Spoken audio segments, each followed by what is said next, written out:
Hey salut, j'espère que tu vas bien, bienvenue sur la chaîne Iron Psychology, installe-toi. Aujourd'hui les gars, on va démonter ensemble 4 croyances que les gens ont sur la perte de poids. Normalement vous l'avez bien remarqué les gars, on a eu un petit changement dans le contenu. On est passé de purement de la psychologie, développement personnel à vraiment tout ce qui va être remise en forme, perte de poids, création de programmes. Pour ceux qui veulent reprendre aussi, peut-être commencer aussi la musculation, vous êtes tous les bienvenus. Toujours avec une petite approche, j'ai mal au mollet, un truc de ouf.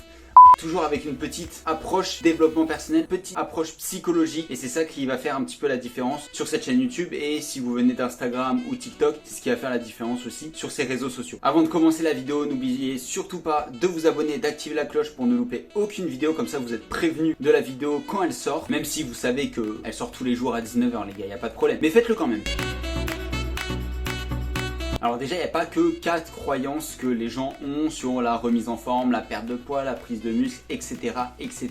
Il y en a beaucoup plus, je ne pourrais pas toutes les traiter à travers des vidéos YouTube, mais écoutez, si vous voulez une autre partie après cette vidéo, de toute manière, vous avez juste à me le faire savoir en commentaire. Bien sûr, il est possible que dans cette vidéo, je ne touche pas à une des croyances que vous avez ou peut-être un des questionnements que vous avez. Donc dans ce cas-là, n'hésitez pas à me contacter sur Instagram, vous m'envoyez un DM, vous posez votre question et j'y répondrai avec le plus grand des plaisirs. Et pour me rejoindre sur Instagram, c'est le premier lien dans la description. Pourquoi j'ai envie de vous parler beaucoup des croyances? Parce que c'est le point noir, c'est ce qui fait que les gens n'ont pas de résultats. C'est pas l'entraînement, l'alimentation ou le sommeil. Avant tout, c'est les croyances. Parce que ce que tu crois, c'est la vérité pour toi. Même si, en général, c'est faux. Tant que tu y crois, ça sera vrai pour toi. Et le but, c'est de briser certaines croyances. Et parfois, en tant que coach, c'est aussi d'accepter la croyance de la personne qu'on a en face de nous pour travailler autour. Comme quoi, c'est possible aussi d'évoluer avec une croyance limitante. L'une des premières croyances, j'ai voulu un peu commencer par elle parce qu'elle me fait hyper rire. C'est complètement faux, c'est qu'on peut transformer du gras en muscle. Bon, on va passer très rapidement sur celle-ci, mais en général, c'est juste que les gens ne savent pas trop qu'est-ce que le gras et qu'est-ce que les muscles, parce que c'est deux choses qui n'ont rien à voir. Tout d'abord, on a le muscle qui a une fonction mécanique, c'est de soulever par exemple un poids. Et ensuite, on a le gras ou les lipides qui sont stockés dans les cellules adipeuses. Et là, c'est vraiment du stockage d'énergie pure. Il faut bien comprendre que le gras, en fait, n'a aucune fonction mécanique. Et du coup, ça peut pas être du muscle. Il faut juste comprendre et retenir que les lipides ou le gras, peu importe, c'est la même chose, ça peut en aucun cas se transformer en protéines ou plutôt se transformer en muscle. Ce qui va impacter le plus la perte de gras, ça sera pas trop l'entraînement, ça sera pas trop le sommeil, ça va être la troisième composante qui va être l'alimentation et bien sûr votre psychologie. Si vous croyez purement et simplement qu'il faut prendre du gras pour prendre du muscle, il va falloir d'abord changer ces croyances limitantes pour comprendre que en fait le gras, il vous en faut comme tout, on a besoin de tout pour vivre, mais il vous en faut pas trop. Sinon, vous allez devoir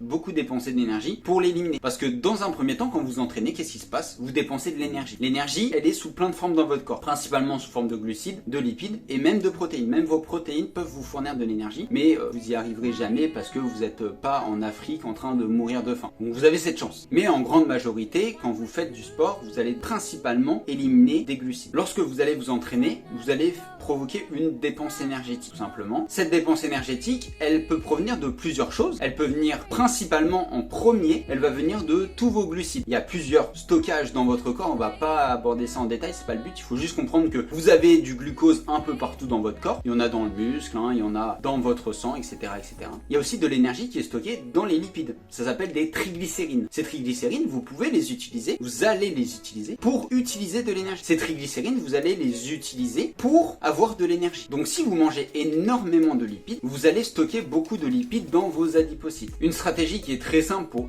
éviter de manger trop de lipides, c'est un gros effort, mais c'est une vraie stratégie qui marche au moins, c'est d'éliminer un maximum tous les produits qui sont transformés. Tous les produits transformés, en général, contiennent énormément de lipides qui sont pas bons pour votre santé.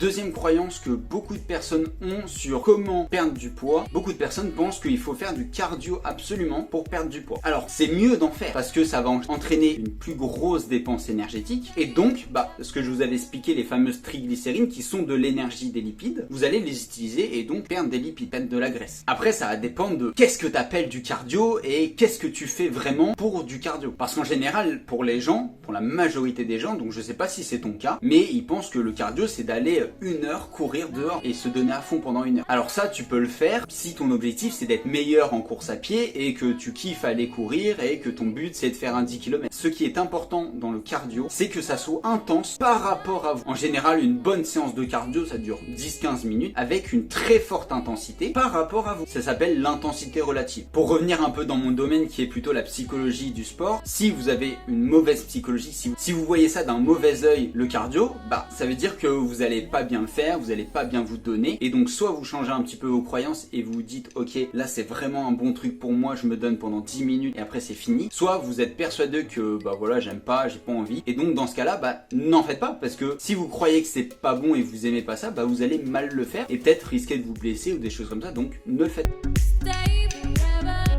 Troisième croyance limitante, il faut faire du sport tous les jours pour perdre du poids. Alors non, c'est complètement faux. Alors déjà, ce qu'il faut comprendre, c'est que dans la plupart des cas, une personne qui veut perdre du poids n'a jamais fait d'activité physique avant, ou alors très peu. Et donc, si elle se met à faire une activité par semaine, c'est déjà beaucoup, parce qu'elle passe de 0 à 1. Et 1 vaut mieux que 0. Cependant, d'après les recommandations nationales, donc d'après le PNNS, donc c'est le Programme National Nutrition Santé, il recommande de fournir 30 minutes d'activité physique par jour, et ils disent en gros que ça correspond à la marche rapide. Mais il faut quand même s'adapter en fonction des situations, et si tu peux pas faire 30 minutes tous les jours, écoute, ce n'est pas grave. Moi, ce que je considère être un minimum, c'est de faire 3 heures d'activité physique par semaine. De plus, il est à noter que au-delà de faire 3 heures dans la semaine d'activité physique, la majorité de la perte de poids se joue dans votre tête aussi. Ce qu'il serait idéal, c'est de répartir ces 3 heures tout au long de la semaine et faire 20 minutes.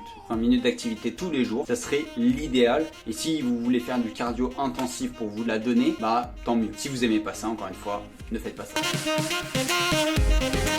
Quatrième croyance limitante, celle-ci c'est ma spécialité et vous allez la surkiffer si vous êtes sur cette chaîne YouTube, c'est que la perte de poids est égale s'entraîner, bien manger et bien dormir. Or c'est totalement faux, il manque une composante hyper essentielle et je l'ai déjà un petit peu évoqué si vous avez bien suivi cette vidéo. Et cette composante, elle est valable pour plein de domaines, pas que pour les personnes qui font de la musculation et qui ont un objectif de perte de poids ou de prise de muscle. Elle est valable dans plein d'objectifs. Cette composante magique fait 80% du travail. Et vous l'avez sûrement deviné, c'est tout simplement votre psychologie. Vos habiletés mentales sont indispensables pour l'atteinte de vos objectifs physiques. Votre perte de poids dépend en grande majorité de vos habiletés mentales. Qu'est-ce qui se passe là-dedans? Comment vous pensez, comment vous agissez par rapport à ce qui se passe dans votre tête? Et je sais que ce sujet est très controversé. Pour l'avoir déjà échangé avec énormément de personnes, en France, on n'est pas du tout habitué à se préparer mentalement pour le physique. Même à très haut niveau, les sportifs de haut niveau, il n'y en a pas beaucoup encore qui ont vraiment des préparateurs mentaux et qui font de la préparation mentale tous les jours. Une des autres croyances que, je n'ai pas traité en détail, mais c'est que la préparation mentale, peut-être ça fera l'objet d'une autre vidéo, la préparation mentale, c'est pour les sportifs de haut niveau, c'est pour les gens qualifiés. Et écoutez, bonne nouvelle, la préparation mentale, c'est pour tout le monde. Et ici, je vous initie, je vous passe des petites clés de préparation mentale pour commencer à implémenter ça dans vos entraînements et faire la différence. Pourquoi c'est important pour moi? Parce que j'estime implément de la préparation mentale, de la psychologie dans son entraînement ira 2 fois plus vite qu'une personne qui n'en intègre pas à son entraînement. Et ce, même si la deuxième personne s'entraîne 1000 fois. Voilà, j'espère que la vidéo t'aura plu. N'hésite pas à t'abonner, à activer la cloche. Et nous, on se retrouve demain à 19 h comme d'habitude pour une prochaine vidéo. Salut!